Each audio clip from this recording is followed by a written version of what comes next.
Hello बच्चों, let us read this question. This question says assertion A. One equivalent of K2Cr2O7 has one equivalent of K, Cr and O each. Reason are equivalent and milli-equivalent reacts in equal number to give same equivalent of product. और हमारे options हैं option A both A and R true and R is the correct explanation of A. Option B both A and R true but R is not the correct explanation of A. Option C A is true but R is false. Option D A is false but R is true. और option E both A and R false. So इस question में हमें assertion given है कि जब हम one equivalent लेंगे K2Cr2O7 का, सो उसमें वन इक्वेलेंट पोटेशियम, क्रोमियम और ऑक्सीजन ईच प्रेजेंट होंगे. रीजन आर कहता है कि जो इक्वेलेंट और मिली इक्वेलेंट हैं वो रिएक्ट करते हैं in equal number to give same equivalent of product. So इस क्वेश्चन को सॉल्व करने के लिए हमें जो की कॉन्सेप्ट रिक्वायर्ड है वो है इक्विवेलेंट कॉन्सेप्ट. सो यहाँ पे हमारे पास जो इक्विवेलेंट कॉन्सेप्ट कहता है कि यहाँ पे हमारे पास जो स्पीशीज गिवन है, जैसे कि यहाँ पे K2Cr2O7 गिवन है, सो ये फॉर्म हुई है फ्रॉम पोटेशियम, क्रोमियम और ऑक्सीजन.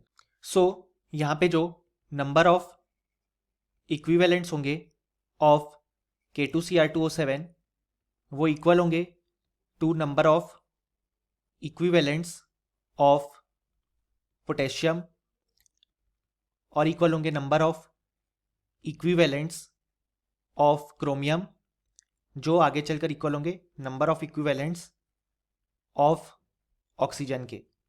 यानी कि हमारे पास जो स्पीशीज गिवन है वो अपने जिन कंपोनेंट से फॉर्म हुई होती है उसमें सारे कंपोनेंट्स के जो इक्विवेलेंट्स हैं वो हमेशा इक्वल होते हैं. अब अगर हम यहाँ पे नंबर ऑफ इक्विवेलेंट्स की जगह मिली इक्विवेलेंट्स लिखें तो भी ये रिलेशन सेटिस्फाई होगा, क्योंकि मिली इक्विवेलेंट्स का मतलब है बेसिकली कि हमने इक्विवेलेंट्स को 10⁻³ से डिवाइड कर दिया है. सो तब भी रिलेशन सेम ही रहेगा. यानी कि अगर हम यहाँ पे इक्विवेलेंट्स यूज करें या मिली इक्विवेलेंट्स यूज करें, बात सेम है. जो इक्विवेलेंट कॉन्सेप्ट का रिलेशन है वो हमेशा सेम रहेगा. सो अब अगर हम हमारा असर्शन देखें तो उसमें हमें one equivalent of K2Cr2O7 given है.